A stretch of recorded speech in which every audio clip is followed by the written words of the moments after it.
Beyond the gates, a city that does not exist.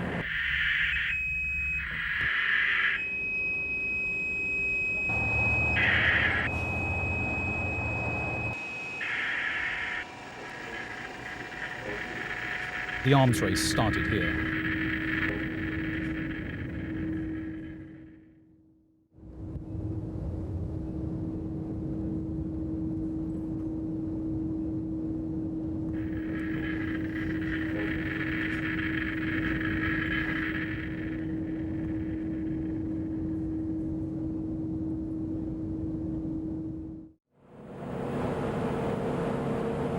The edge of Siberia, 900 miles east of Moscow. According to the maps, this road goes nowhere. 2 hours out of Ekaterinburg, the road is blocked. No Western cameras have been allowed here before.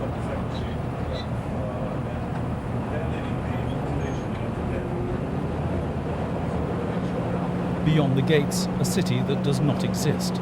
It appears on no maps. It has no name. The city is walled and wired. Until a few years ago, few could pass through the gate. Even relatives were barred from visiting. It is number 65, a district of the nearest administrative center, Chelyabinsk. This, then, is Chelyabinsk 65. The people call it simply the city. In the December snow, it's a pastel and white sugar icing city. Some of the best buildings were designed by German prisoners of war in 1945. Much of the labor was provided by political prisoners from the gulags of the eastern Urals. They say 80,000 live here, though the city seems bigger. Beyond the walls, over the years, rumors spread of unbounded luxuries. Outsiders called the people of the city the chocolate eaters. And the source of such luxury, the reason for the city's existence, and the secret it guards. For those privileged to pass through the gate, there is nothing to hide. The city was home to Mayak, Stalin's reply to the Manhattan Project, the answer to America's atomic bomb. After Hiroshima, Stalin's police chief Lavrentiy Beria ordered the physicist Igor Kurchatov to gather the best brains in the country to build the Soviet Union's first nuclear warhead. Alexei Spirin was in charge of the first reactor. They built it in 1 year. It started running in 1948. Да, это было непросто, конечно. Но, понимаете, здесь как раз сыграла наша система, которую мы сейчас развалили и которую раскритиковали, очернили, охаяли. Концентрация усилий. Это была государственная проблема. И государство делало все, чтобы мы могли эту проблему решить в очень сжатые сроки. Было все, что необходимо. Я считаю, это будет потом памятником. И будут вспоминать, как люди после окончания такой страшной войны с такими потерями буквально в считанные годы создали новую отрасль промышленности, невиданную, совершенно принципиально новую. No Western camera has been allowed inside Mayak. It's the Soviet Union's first and biggest bomb factory. The arms race started here. These people made the Soviet Union a superpower. Theirs was the secret that Gary Powers tried to photograph from his U-2 in 1958 and was shot down. On the iron gates, the numbers 235, uranium-235, the stuff of atomic bombs. The factory switched to producing plutonium for thermonuclear warheads. There are 5 reactors, all now shut down. The last 2, they say, closed this year following the Strategic Arms Agreement. The Russians deny copying the American bomb factory at Hanford in Washington state. The similarities, they say, are superficial. The execution by the Americans of the spies Ethel and Arthur Rosenberg for stealing Hanford's blueprints was, say the Russians, a regrettable mistake. There is one similarity. Mayak and Hanford have left a legacy of pollution.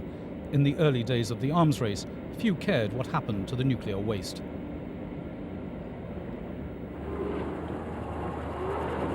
The Russians now admit that their problems are massively greater than those at Hanford. At Mayak, we found proof of a human and environmental catastrophe. Next to the plant, armoured trucks are loaded with rocks.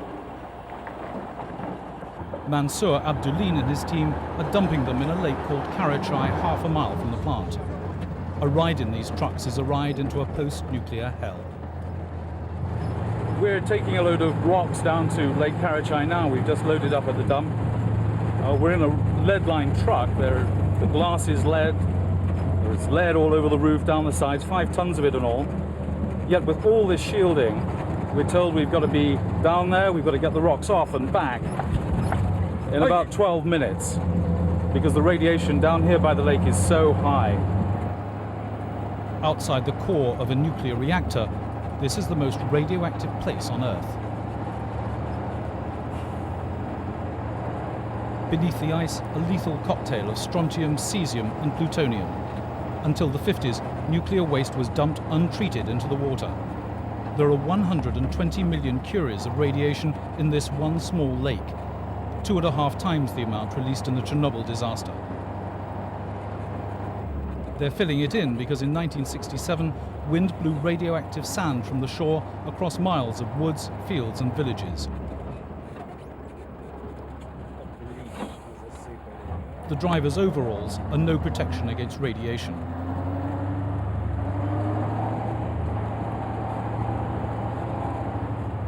The convoy of trucks is dumping millions of tons of rubble around piers made of concrete blocks.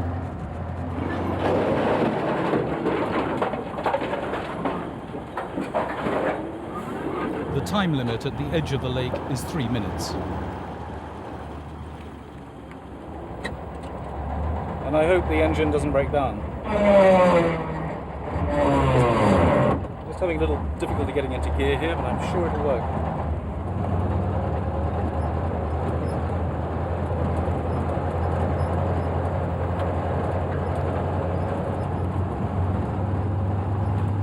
We monitored the radiation level in one truck. It was equal to the maximum safety limit for a British nuclear worker. We were unable to check the crack in Mansour Abdullin's windscreen.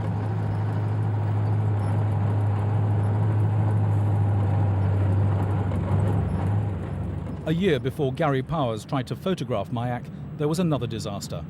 Until recently, it too was a state secret. Now the Russians confirm it was the world's worst nuclear accident until Chernobyl.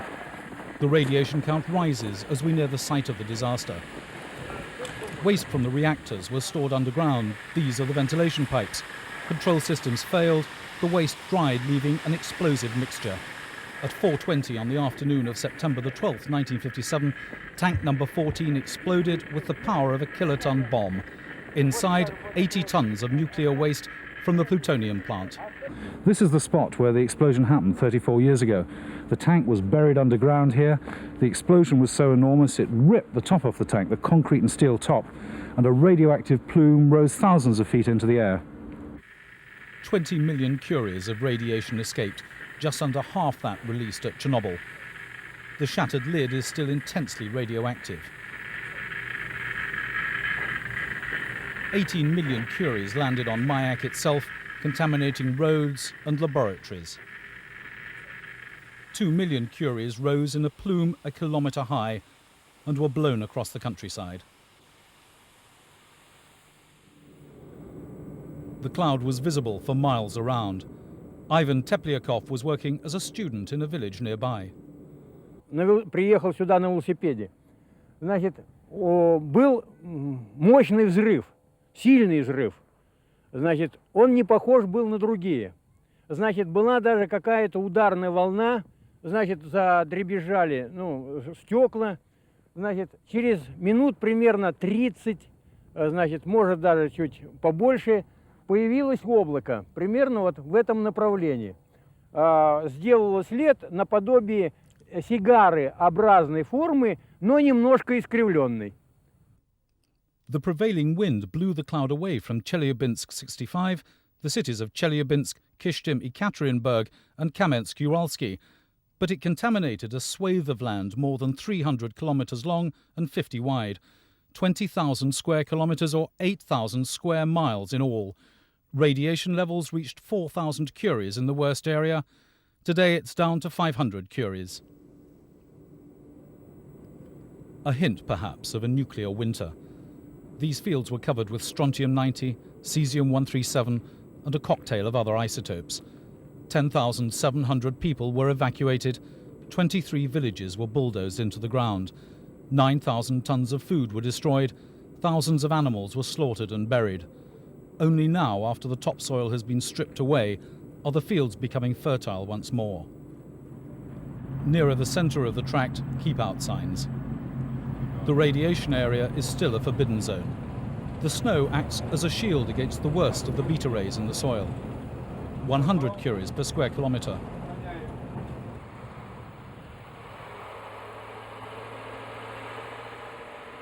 The sign warns against eating mushrooms because they soak up radiation. Approaching the center of the zone, the level rises sharply. We're at the center of the forbidden zone, and beneath the snow, the ground is highly radioactive. The explosion happened about 12 miles to the west. The plume rose thousands of feet into the air, and much of the fallout landed here. The sign says 500 curies per square kilometer. That's far higher than the worst hotspots found in Britain after the Chernobyl disaster. The radiation level in this lake is 10,000 times higher than it was before the explosion. This wasteland was once Aliek Nigamatulin's village. Hours after the explosion, he says, men in white coats arrived and told them they had 24 hours to leave. They could take nothing but their documents and the clothes they were wearing.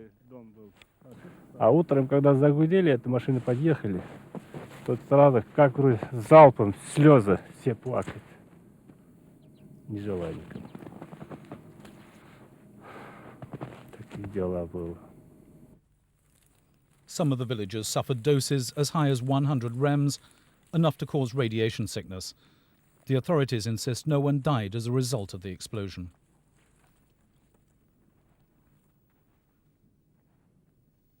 But the Russians now confirm that the worst disaster was caused by deliberately dumping waste from Mayak into the river Techa. In the early years of the arms race, 7.5 million curies of untreated nuclear waste were dumped here. They thought it would be washed out into the Arctic Ocean. Instead, it stuck in the silt. Slowly, it oozed downstream and polluted the villages on the riverbanks. 20 villages have been eliminated. 1 town remains, Muslumova.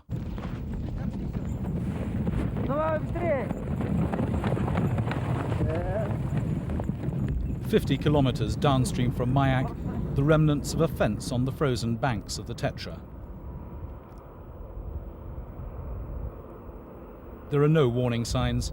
The children of Muslumova are playing on the ice. When we tested the banks, we found beta and gamma radiation from strontium-90 and cesium-137. It was 8 times higher than normal, more than enough to endanger children. These children told us they swim here in the summer.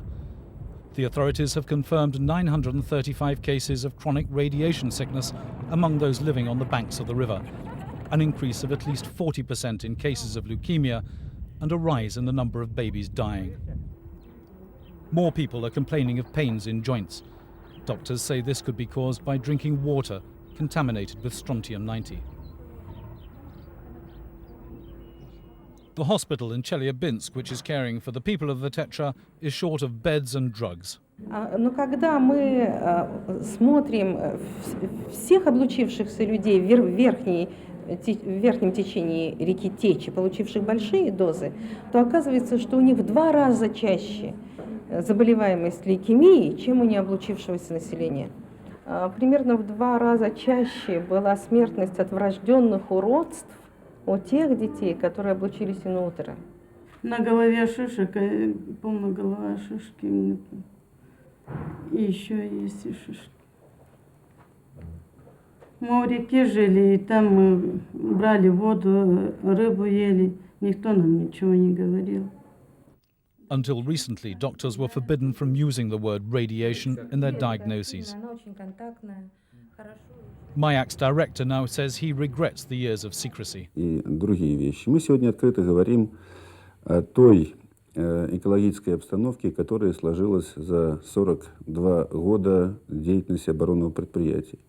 Зеленых, общественности является тот аргумент, что ну вот вы нас 42 года обманывали, а сейчас мы вам, естественно, не верим. И в этой ситуации работать не очень просто. On the banks of the Techa, a new generation may already be paying the price of the arms race. The price to the new Russia of cleaning up the nuclear fallout from its bomb factory is put at £40 billion.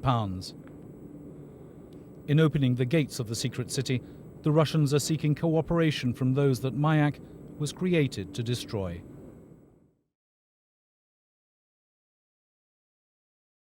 The radiation has decayed over the years, but beneath the ice, the silt in this lake is still 1,000 times more radioactive than normal. Misha Laptev and Andrei Smagim have been working in secret for decades. Until now, they've been forbidden from speaking about it. They're monitoring the mixture of strontium-90, cesium-137 and other isotopes spewed out by the nuclear weapons factory, Mayak. This contaminated zone has become a massive natural laboratory.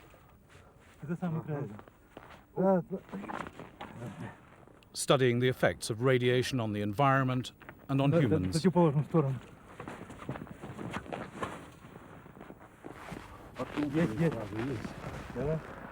The people here, Bashkirs, are advised not to fish in the lake, but traditions die hard.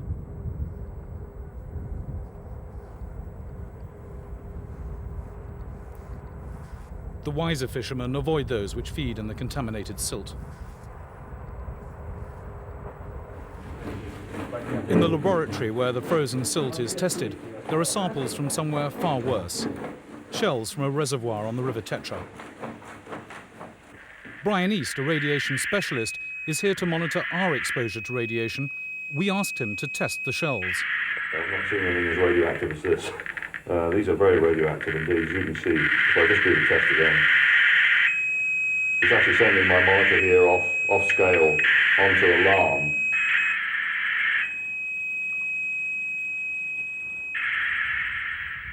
The shells come from this reservoir. They're contaminated with plutonium. It has a half-life of 24,000 years. There was once a village here called Metlino. 400 families lived here.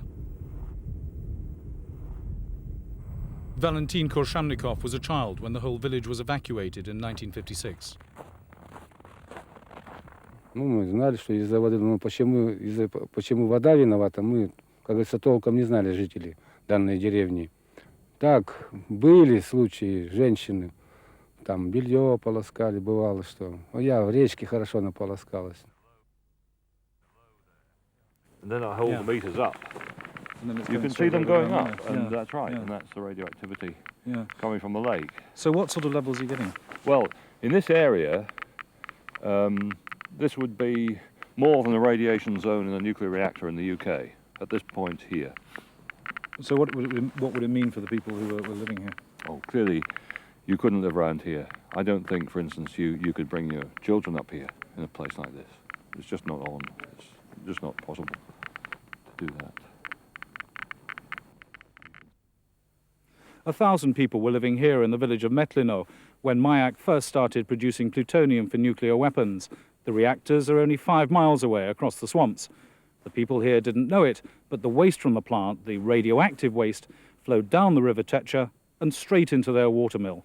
Now this whole vast area, all the marshes, all the lakes, are dangerously radioactive. To hold back the waste from Mayak, reservoirs were built on the Techa. They failed. Metlino was one of 20 villages that were evacuated. In 1957, a waste tank exploded, contaminating nearly 20,000 square kilometers of countryside. There are now 1 billion curies of radiation in the plant and the surrounding area, 20 times the amount released in the Chernobyl disaster. Animals roam forests considered too dangerous for humans.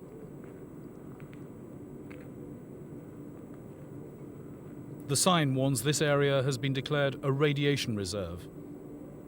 Contaminated in the 1957 explosion, scientists say it will take 300 years for the radiation to decay to pre-explosion levels. In the office of Dr. Gennady Romanov, the director of the research center monitoring the contaminated areas, the antlers of an 11-year-old elk caught in the forbidden zone. They're heavily contaminated with strontium-90.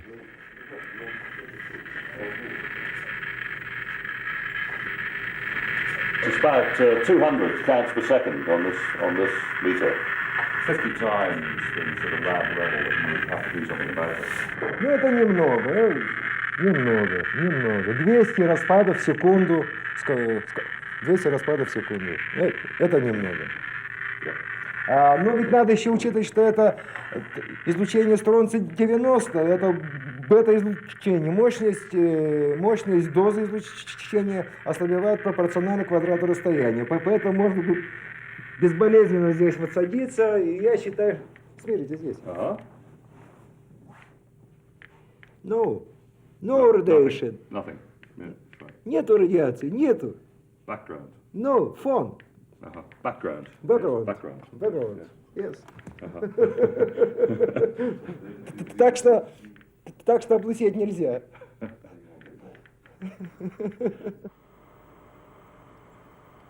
300 people work at this centre. Over more than 30 years, they've assembled the world's biggest collection of environmental data on the effects of high-level radiation since the Americans bombed Japan. Only now are they able to talk to outsiders about their results.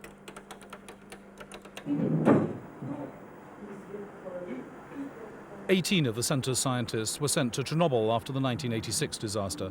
They were not allowed to say where they came from.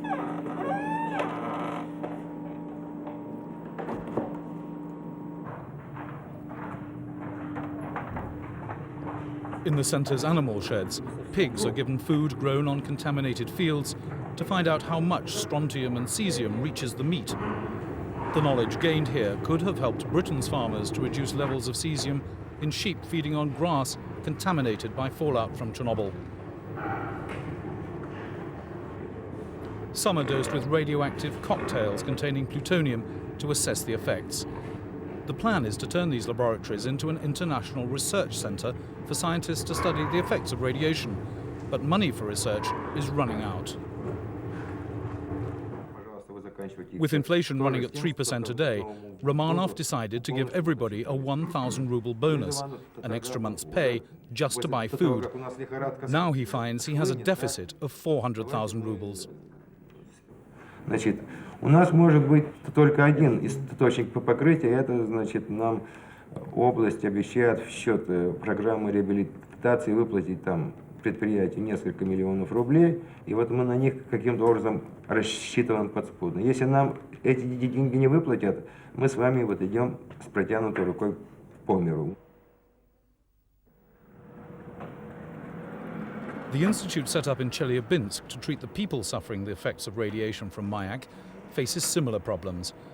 Doctors here have accumulated the world's largest collection of data since the war on the health effects of high doses of radiation. Case histories of 28,000 people exposed to nuclear waste in the river Techa and another 20,000 children of those exposed. The massive information in these files should contain clues to the cause of childhood leukemias at Sellafield and Dounreay in Britain. Doctors say 500,000 people have been exposed to radiation as a result of the accidents at Mayak. There are just 52 beds. Вы вот видите, это сидят люди, которые нуждаются в том, чтобы мы их положили. Но многим из них мы откажем, потому что нам некуда их положить сегодня.